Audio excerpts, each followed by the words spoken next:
Hi, my name is Red, and I am here to tell you a story, my story, about Lyme's disease. So hopefully I can help someone else who has similar symptoms to me not make some of the mistakes that I have made. I'm an ER nurse, and while I was working, I noticed that I had cellulitis on my stomach near my waistband, and at the time didn't know what it was, and I was working and I was at work, and I asked one of the ER docs, hey, what is this on my stomach? And had like a little black dot in the middle of it, and didn't realize that it was a tick.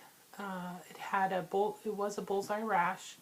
The rash was quite large on my stomach, like about that big around, and had rings to it. To me, as a nurse, it just seemed like it was cellulitis. The doc says, hey, is that a tick? And we ended up taking out the head of the tick. Very, very, very tiny. I probably had it on my stomach for a long time, like more than a couple of days, or maybe even a week before it really broke out with this rash. The doc there at the time wrote me a prescription for 3 weeks for antibiotics, thinking, if it has Lyme's, just do the normal 3-week course of antibiotics. I didn't take it real seriously, not at all familiar with Lyme's. I'm not even sure I took the full 3-week course of the antibiotics. Anyways, by the time, it was I think October of '03, and the tick bite I got was in Northern California. It was at Henry Cowell State Park. I was camping with my kids. But by October of '03, I started having heart palpitations. They said I had anxiety. I had an irregular heartbeat. I had an EKG that was abnormal. At one point they thought I had a heart attack. I didn't have a heart attack though.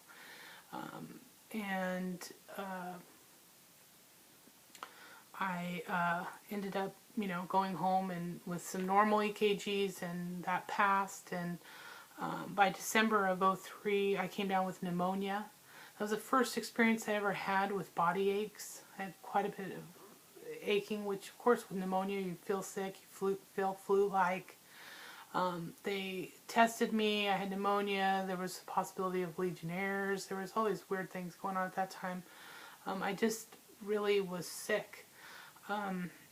Still tried to work and stay working, and by January of '04 we went to the snow, which we go to the snow every January, and I had body aches still, and couldn't tolerate the cold very well, and loud noise bothered me, and I have quite a few kids, and they bothered me, and I was grouchy, and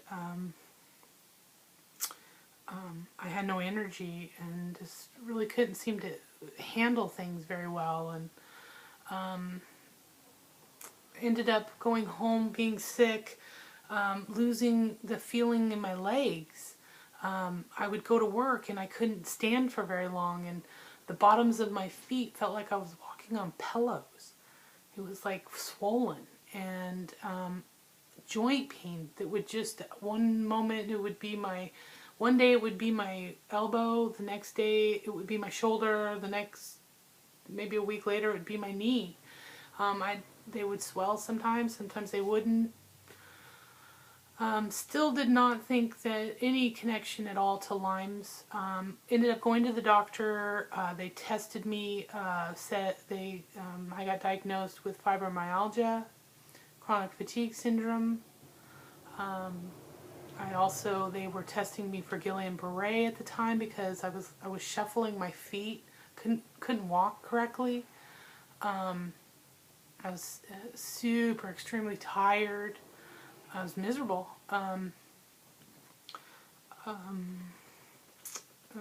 Went to quite a few doctors, rheumatoid arthritis doctors, and my regular PCP, and I'm a Kaiser patient. And if any of you out there are part of Kaiser and you're a Lyme, you'll know the misery that you go through with that experience. Anyways, they pretty much told me that a lot of this is in my head, that I needed to rest more. By the summer of 2007, camping again, I had and dealing with pain, pretty much dealing with pain constantly, joint pain. The summer of 2007, I had a grand mal seizure. Now, I've never had a seizure before. I've never hit my head or anything like that. I don't have a history of seizures. Very scary experience. Went into the hospital with my seizures. They diagnosed me with meningoencephalitis and put me on Dilantin and Rocephin IV.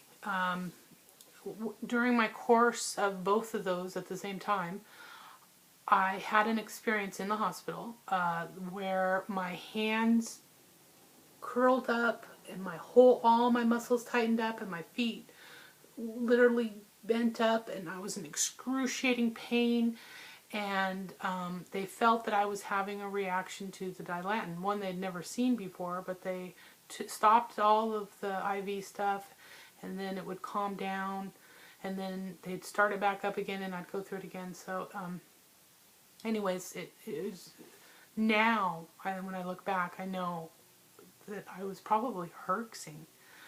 But at the time, I didn't know that. I just thought I was, or they even thought where I was having a reaction to maybe Dilantin.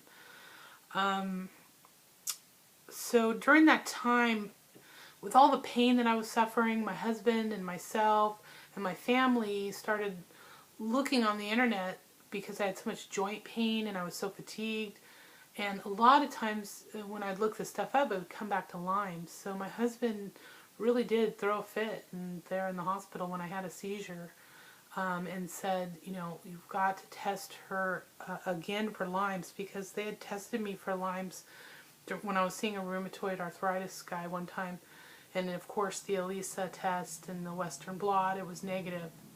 So my husband had done so much research that there was this place called IGeneX in Northern California here where I live, and we convinced Kaiser to draw my blood and my spinal fluid and send it to IGeneX to finally, we felt, to be officially tested by someone that knew what Lyme's was or could test for it properly. And we had to pay for it, of course. Kaiser wouldn't do it, but we paid for it and sent it off. And when the results came back, I had 6 of the 8 markers for Lyme's. So I took that to my regular doctor there at Kaiser, and I said, hey, here, you know, I have Lyme's. And he told me that it's negative. I actually still have the paper that he wrote negative on. So I kind of went through a period where everybody was telling me that all my doctors and every doctor that I saw, and I even called the CDC at one point, and told them, you know, I got a tick bite in Felton, and I'm positive, and even the CDC had told me that Lyme's doesn't exist in California.